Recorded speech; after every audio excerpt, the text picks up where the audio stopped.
रायबरेली वासियों के लिए बहुत बड़ा उपहार है। स्टेडियम में ट्रेनर की कमी है, ट्रेनर नहीं, अभी जिम चालू हुआ नहीं, आप बिल्कुल, आपको मैं बताना चाहता हूं कि कोचेज की कोई कमी नहीं होगी, क्योंकि माननीय उच्च न्यायालय से एक स्थगन आदेश था जो समाप्त हो चुका है और हम अतिशीघ्र जितने भी कोचेज की भरी पूरे प्रदेश में उनको भरेंगे, कोचेज की कोई कमी नहीं रहेगी। बच्चों से साइकिल जाता है,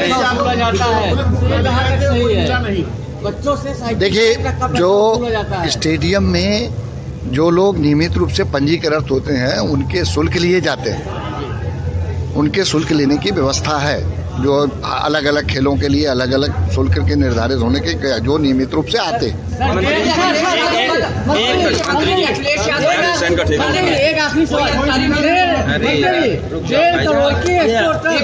बगैर पानी के भाव में फट गई है। मंत्री जी, अखिलेश यादव कल पुलिस मुख्यालय गए थे, कोई अधिकारी उनसे मिला नहीं, क्या मैसेज कन्वे हो रहा है? अखिलेश यादव के पास अब कोई काम बचा नहीं है, तो पुलिस मुख्यालय कभी जाएंगे, कभी और जगह घूमेंगे, तो उनका यही काम बचा है, क्योंकि जनता उनको नकार चुकी है।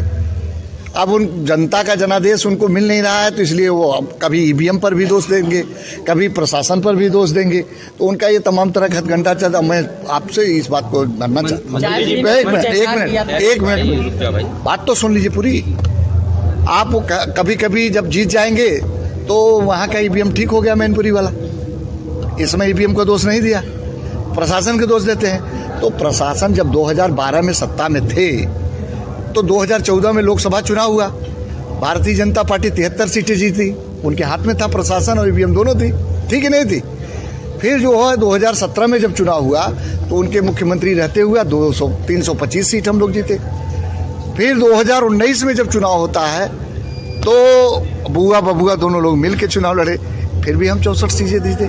तो ये उनके पास कोई और, उनके पास कोई मुद्दा नहीं है, क्योंकि वो जनता से उनको जनादेश नहीं मिला था। पिता के मिले हुए जनादेश पर उनको गद्दी मिली थी और वो जनता नकार चुके हैं। जिन कार्यकर्ताओं ने जनता के पास जाकर के और समाजवादी पार्टी के पक्ष में लोगों को जोड़ने का काम किया, उन कार्यकर्ता नेताओं से आज मुलाकात थी, क्योंकि करहल विधानसभा ने अच्छे वोटों से समाजवादी पार्टी को जिताया। जसवंत नगर के बाद अगर किसी विधानसभा ने सबसे अच्छे वोट देकर के जिताया तो वो है करहल विधानसभा। और केवल अभी लोकसभा में नहीं, इससे पहले भी जब चुनाव था उस समय भी आम चुनाव में बड़े बड़े नेता भारतीय जनता पार्टी के आए थे और बड़ी बड़ी बातें करके गए थे। उसके बाद भी जनता ने समाजवादी पार्टी की मदद की। भारतीय जनता पार्टी बात करने में तो है बहुत आगे, इनकी बड़ी बड़ी बातें हैं, लेकिन जब सच्चाई ज़मीन पर देखते हैं तो शून्य दिखाई देता है। जो घोषणा भारतीय जनता पार्टी ने की, आज भारतीय जनता पार्टी को आकलन करना चाहिए कि दिल्ली और लखनऊ की सरकार ने क्या उन वादों को पूरा किया है। आज महंगाई चरम सीमा पर है, बेरोजगारी चरम सीमा पर है और हालात ऐसे पैदा कर दें कि न्याय नहीं मिल सकता। इस सरकार में अब न्याय की उम्मीद मत करिए।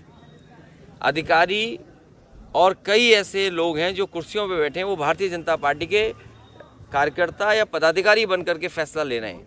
अगर अधिकारी भारतीय जनता पार्टी के नेता बनकर के काम करेंगे तो न्याय कौन देगा? इस सरकार में जनता को न्याय नहीं मिलने वाला। हाल में ही आपने कानपुर की कस्टोडियल डेथ देखी, किस तरीके से पुलिस ने और वहाँ के लोगों का दबाव रहा होगा भारतीय जनता पार्टी के, किस तरीके से थाने में मारपीट हुई और बाद में उसकी जान चली गई। इसी तरह घटना कन्नौज में हुई है।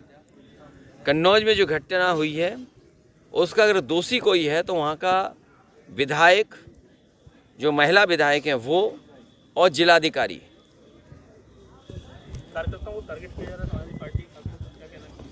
ये भारतीय जनता पार्टी, मैंने इसीलिए कहा कि इस सरकार में जहाँ महंगाई चरम सीमा पर है, बेरोजगारी चरम सीमा पर है, वहीं न्याय की उम्मीद अब सरकार से नहीं कर सकते आप।